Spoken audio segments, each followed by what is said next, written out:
Xin kính chào quý cô bác, anh chị, các bạn và các em. Một ngày bình an sẽ đến với tất cả mọi người. Trân trọng giới thiệu đến cả nhà truyện ngắn Đàn bà nông nổi của tác giả Nguyễn Thế Duyên.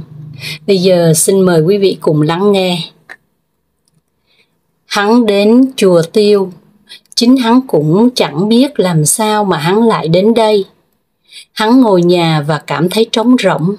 Mở máy tính định viết nhưng ngồi mãi vẫn không viết được dòng nào. Thế là hắn đóng máy lại và đi. Chùa Tiêu vắng ngắt, không một bóng người. Hắn cúi đầu bước từng bước chậm rãi đi lên chùa. Một làn gió thoảng qua mang một mùi hương thơm gõ vào tâm thức, khiến gã bàng hoàng bừng tỉnh cơn mộng du. Mùi hoa lan. Gã từ từ ngước mắt nhìn lên, giữa đám lá xanh mướt của hai cây lan cổ thụ, một đôi chim sâu đang lích chích đùa giỡn.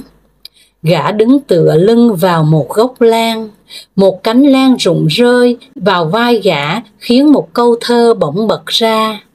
Song khách song lan song song đứng, nhất thể phát nguyền bạch đầu sông. Câu thơ này nó đã bật ra trong một lần nàng với gã đến đây thắp hương. Hôm đó chùa cũng vắng tanh không một bóng người. Cửa chùa đóng chặt, gã và nàng thắp nhang cắm vào chiếc lư hương đặt bên ngoài chùa, ngay dưới hai gốc lan này. Hai người đứng song song bên nhau, song song với hai gốc lan già. Không biết hôm ấy nàng khấn gì, còn gã khi nhắm mắt chắp tay thành kính, thì hai câu thơ ấy bỗng bật ra trong tâm trí thay cho lời khấn. Thế mà bây giờ mới 1 năm trôi qua. Hôm đó, sau khi khấn xong, gã đọc cho nàng nghe hai câu thơ đó. Nàng bảo, hai câu thơ hay thật đấy. Nhưng từ song cuối cùng của anh có ý gì vậy? Hai mái đầu bạc cùng song song đứng khấn, hay khấn cho tình yêu đến bạc đầu? Hắn cười hỏi lại nàng, thế em nghĩ thế nào? Không, em không nói đâu, đố anh đoán được em nghĩ thế nào về cái từ song đó. Hôm đó hắn đã không đoán được nàng nghĩ gì, nhưng hôm nay thì hắn đoán được rồi. Hắn là một gã khờ, tự hắn cũng công nhận điều đó. Giữa thời buổi đảo điên, chẳng một ai tin ai, niềm tin của thiên hạ chỉ là một chữ tiền, thì gã có lẽ là người duy nhất còn sót lại trên cuộc đời này lại đi tin vào một chữ tình. Một lần hắn kể với thằng bạn thân của hắn về nàng, bạn hắn ngạc nhiên hỏi lại, mày bảo sao? Nàng yêu mày? Rồi gã ôm bụng cười sằng sặc. Mày điên mất rồi, làm gì có chữ tình trong cuộc đời này, nó yêu tiền của mày đấy. Mặt hắn cau lại vì tức giận, đột ngột hắn thẳng cánh tay đấm một nhát cực mạnh vào cái mồm đang ngoác ra cười của thằng bạn. Thân nhau đã mấy chục năm, tiếng cười tắt ngấm. Bạn hắn lấy tay áo chùi dòng máu ứa ra trong miệng, mắt trợn tròn kinh ngạc. Rồi gã thở dài một tiếng, lắc lắc cái đầu, nói với hắn bằng một giọng đầy thương cảm. Tội nghiệp, đúng là mày yêu mất rồi. Mày nên nhớ rằng nàng yêu tao cách đây 2 năm. Lúc ấy tao đã bán nhà đâu mà mày dám bảo là nàng yêu tao vì tiền.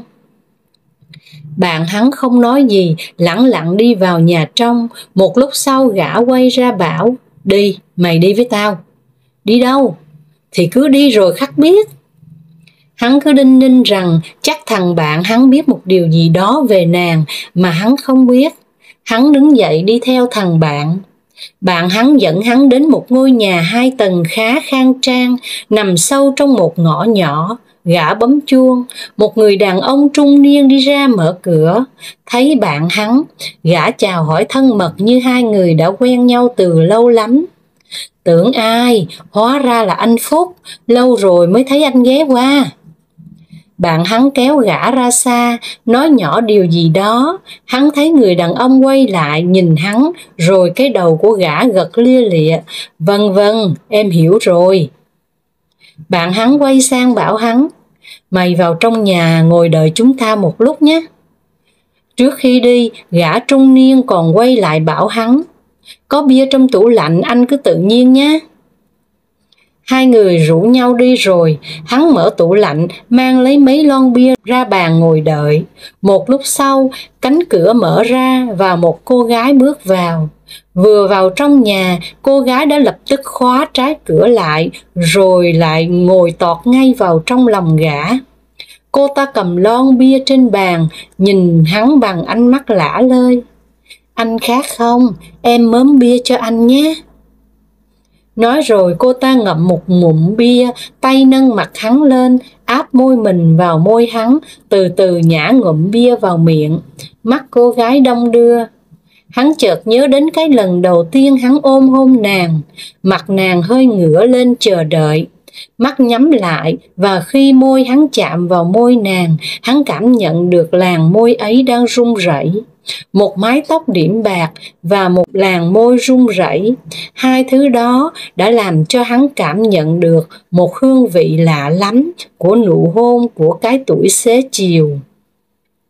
Miệng hắn hơi mở ra đón nhận ngụm bia từ miệng cô gái, lập tức lưỡi cô gái lùa sâu vào trong miệng gã, quấn ngay lấy lưỡi gã, một cái lưỡi lạnh và nhẽo khiến cho hắn hơi rùng mình.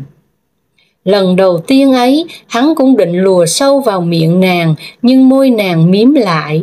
Nàng đẩy hắn ra và nụ hôn đột ngột kia kết thúc, khiến cho hắn vừa ngượng vừa hối hận. Hắn lúng túng, anh xin lỗi. Mãi về sau này, hắn mới làm được điều đó. Uống hết lon bia, cô gái rời khỏi lòng hắn, đứng dậy đi ra giữa phòng, bắt đầu cởi bỏ quần áo. Hắn hơi cắn môi, một hình ảnh vụt hiện lại trong tâm trí hắn. Một bàn tay run rẩy lóng ngóng mở chiếc khuy áo. Chiếc thứ nhất, chiếc thứ hai, nàng giấu mặt mình vào cổ hắn, đôi bàn tay vòng riết đầu hắn. Hơi thở của nàng gấp gáp, hắn có cảm giác nàng biết rất rõ điều gì đang xảy ra và nàng đang đồng lõa với hắn. Nhưng khi chiếc khuy cuối cùng mở tung thì nàng bỗng giật mình, buông vội hắn ra và cầm hai vạt áo của mình khép lại. Đừng anh! Tiếng nàng gần như thì thầm thoảng bên tai hắn như một cơn gió nhẹ. Tiếng đừng nhẹ bẩn, không có một chút khí lực. Hình như tiếng đừng ấy đã kéo bàn tay hắn về phía trước, rồi hắn chẳng còn biết tới thời gian. Anh có cần tắm không? Cô gái hỏi, hắn lắc đầu. Không cần. Cũng được thôi. Nhưng anh phải rửa ráy cái cổ quý của anh đi một chút, không thì mùi kinh lắm. Nói xong cô gái lôi tuột hắn vào phòng tắm. Cô túm lấy cái của hắn cười hỏi, sao nó nhẽo thế này? Câu hỏi làm cho hắn chợt nhận ra hắn không hề có chút hứng thú nào. Sao vậy? Mới có mấy tháng nàng và hắn giận nhau mà ham muốn của hắn đã chết rồi ư? Sao lần nào gặp em anh cũng hư thế? Một lần nàng hỏi hắn trong khi hắn đang ôm riết lấy nàng. Chẳng hiểu tự bao giờ cặp đùi rắn chắc của hắn khóa chặt lấy đùi nàng để cho thằng bé đang cương cứng của hắn dụi dụi vào một vế đùi mềm mịn. Hắn cười thú nhận, anh cũng không biết tại sao, nhưng cứ gặp em là trong anh lại trào dâng một khao khát mãnh liệt. Sao, em không thích à? Hắn hỏi. Mặt nàng đỏ lên, không trả lời, nàng giấu khuôn mặt khả ái của mình vào cổ hắn, vòng tay qua mông hắn riết chặt.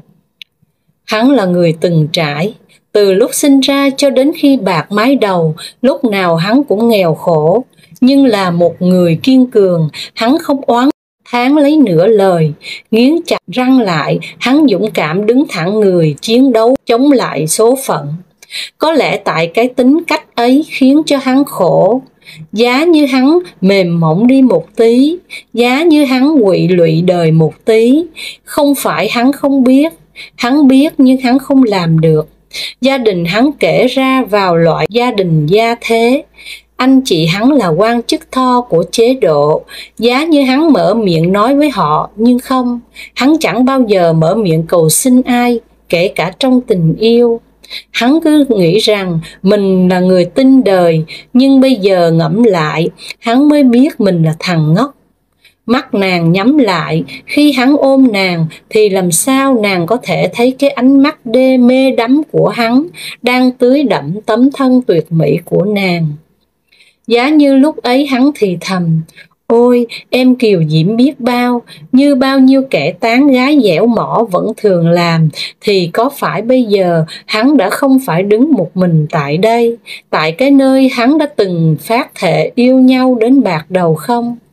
Hắn cứ nghĩ rằng hắn tốt, hắn yêu nàng chân thành, thế là đủ. Không đủ, hóa ra đàn bà yêu bằng tai chứ không yêu bằng đầu, còn hắn lại yêu bằng đầu chứ không yêu bằng lưỡi, quả thật là tội nghiệp cho hắn. Hắn vốn là người kín đáo, không hay nói về mình.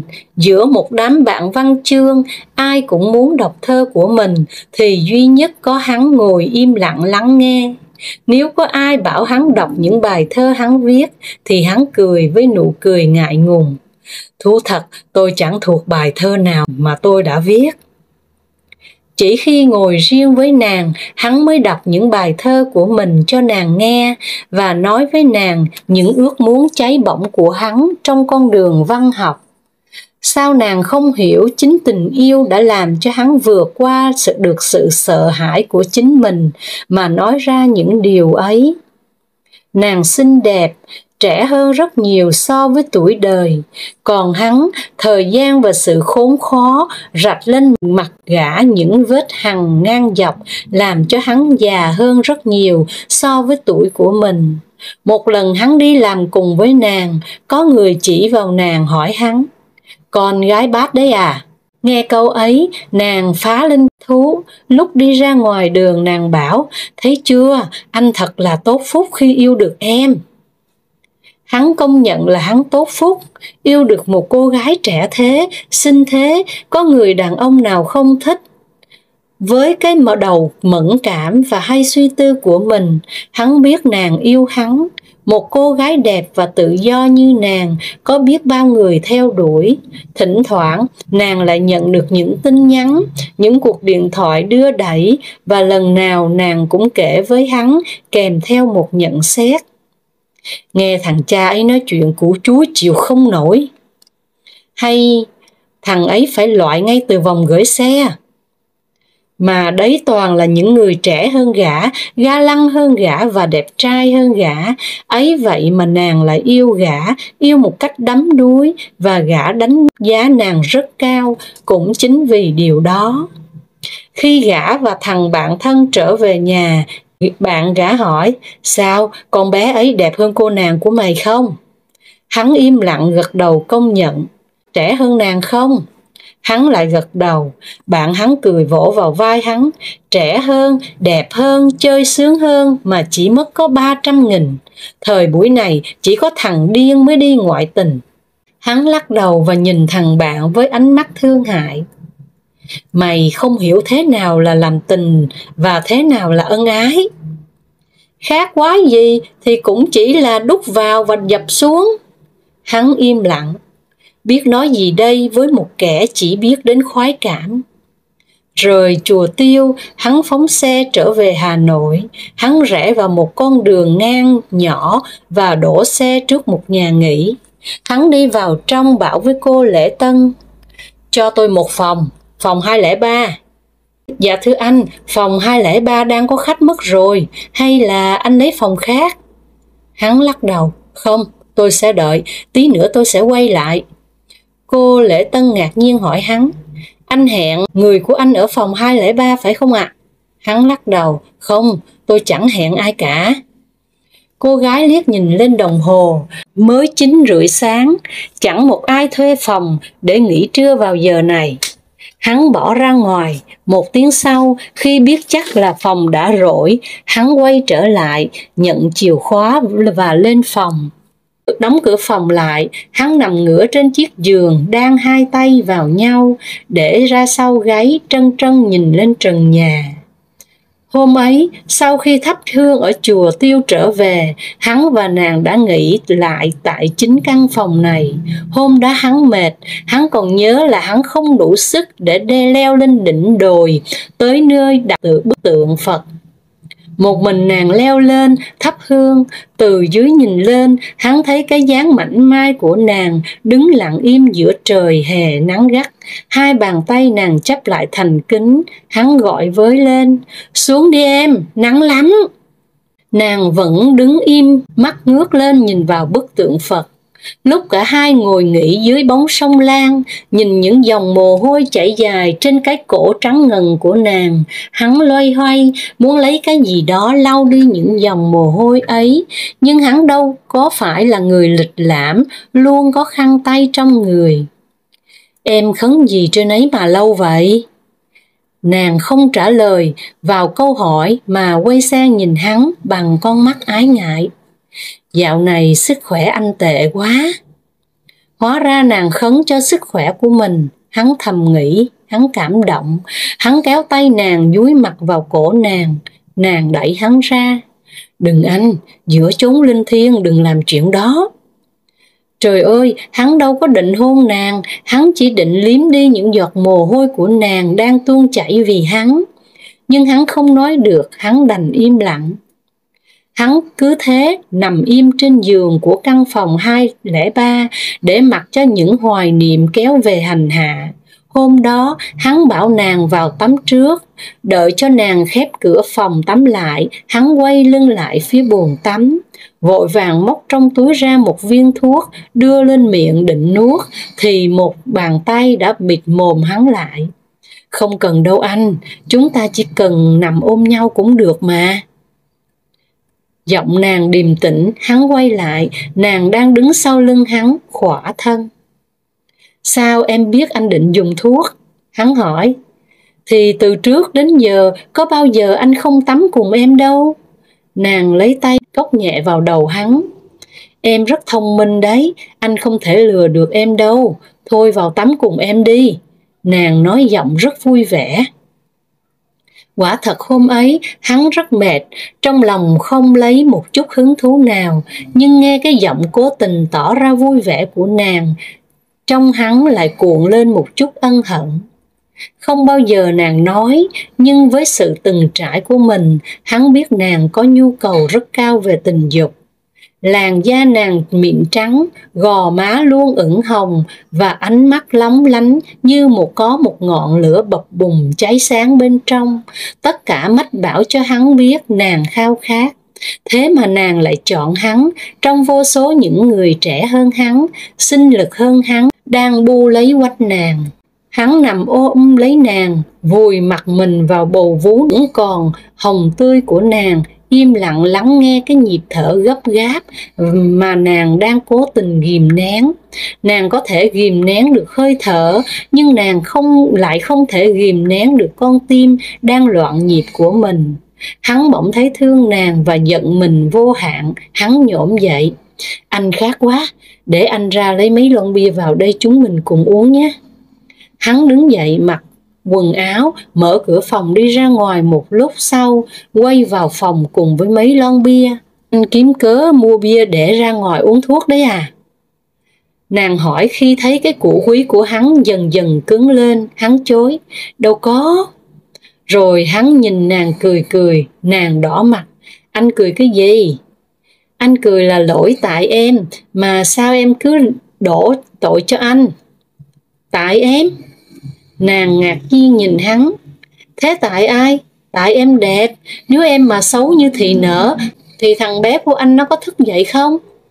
Nghe hắn nói, mặt nàng hồng lên thích thú. Đàn bà ai chẳng thích được khen là đẹp, dù mái đầu đã điểm bạc. Lâu lắm rồi em mới được nghe một câu ngọt ngào của anh. Nàng vùi mặt mình vào ngực hắn ao ước. Giá như ngày nào em cũng được nghe những câu như thế này. Hắn ôm lấy nàng, vòng tay mơn man tấm lưng trần mịn màng, im lặng cảm nhận hương tình dâng lên. Em đã đọc bài thơ Im lặng tình yêu của anh rồi mà. Rồi hắn chậm chậm đọc, và sự lặng im nói hộ biết bao lời. Hắn là vậy đấy, tình yêu của hắn mãnh liệt và dữ dội, nhưng nói là đòi hỏi người đàn bà của hắn phải có những phút giây im lặng. Lắng lại suy tư mới có thể cảm nhận được. Đừng mong hắn nói thành lời, hiếm hoi lắm. Có một lần nàng với hắn cãi nhau vì một chuyện gì đó mà bây giờ hắn cũng chẳng còn nhớ nàng đã kết tội hắn. Anh chẳng bao giờ thèm quan tâm đến em cả. Hắn đã hỏi lại nàng, em kể đi, ai đã lo lắng cho cuộc đời em hơn anh?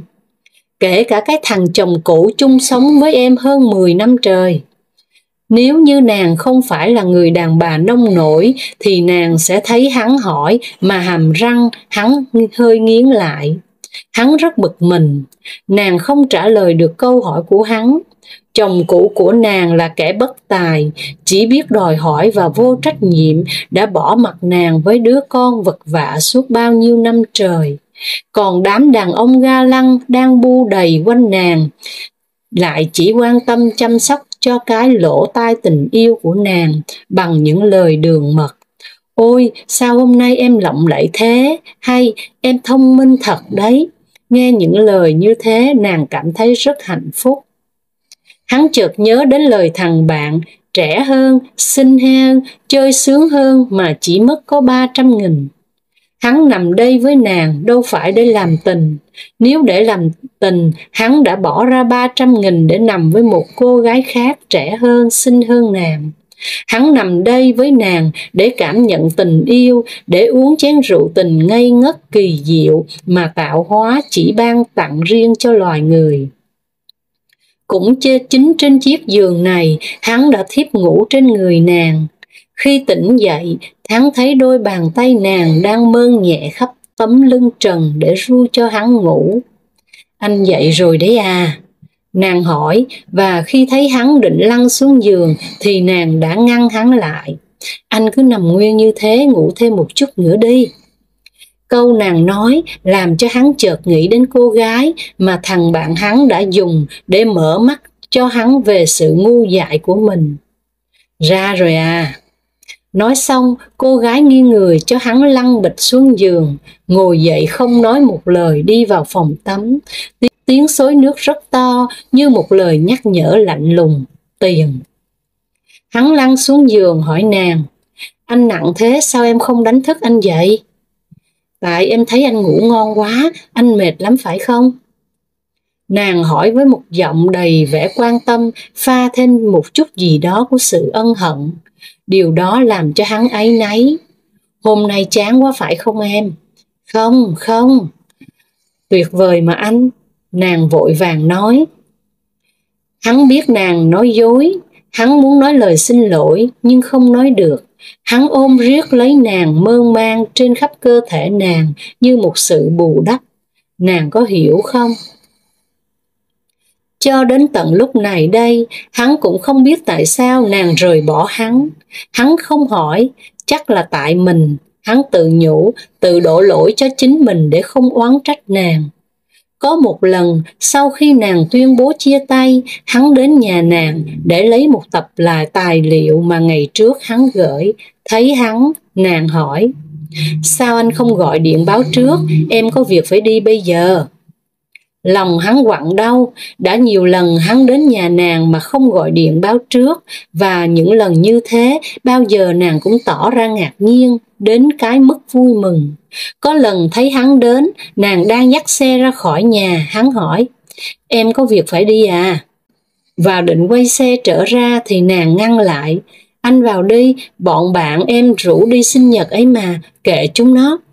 Hắn điềm tĩnh, anh chỉ đến lấy tập tài liệu rồi đi ngay. Nàng không nói gì, quay vào trong nhà lấy tài liệu. Hắn dậm chân định bước theo nàng, nhưng lập tức hắn dừng lại và quay người đi ra ngoài sân đứng đợi. Hắn thoáng thấy một bóng đàn ông trong phòng. Lúc nàng đi ra cầm tập tài liệu đưa cho hắn cầm tập tài liệu đi ngay, làm như không để ý tí gì. Hắn không muốn làm cho nàng phải lúng túng. Anh cầu mong cho em được hạnh phúc. Hắn đã có một cái cớ để mà hận, nhưng hắn không hận. Ngày trước, khi can ngăn hắn, bạn hắn đã cảnh báo. Món nợ tình là món nợ khó trả nhất đó mày. Đúng, hắn nợ nàng. Cả đời này chắc rằng hắn không bao giờ trả được. Nàng đã cho hắn một quãng thời gian tuy là ngắn ngủi nhưng thăng hoa. Nàng đã cho hắn một quãng đời để nhớ. Với hắn như thế là quá đủ. Hắn đứng lên, nhìn căn phòng 203 lần cuối, đóng cửa đại, chậm rãi bước xuống cầu thang trả phòng. Liệu nàng có quay lại nơi này như hắn? Tôi, kẻ si mê, có thể chết trong âm thầm tuyệt vọng, thì 20 năm sau em sẽ đến bên mồ tôi và khóc. Vì đi trọn cuộc đời em vẫn không tìm được một người tình như tôi đã yêu em. 20 năm nữa liệu nàng có khóc không? Truyện ngắn Đàn bà nông nổi của Nguyễn Thế Duyên xin được phép dừng lại ở đây. Hẹn gặp lại quý vị vào lúc 5 giờ 30 sáng trên kênh Cô Khanh đọc truyện và lúc 20 giờ trên kênh Truyện Mới Mỗi Ngày. Xin chào.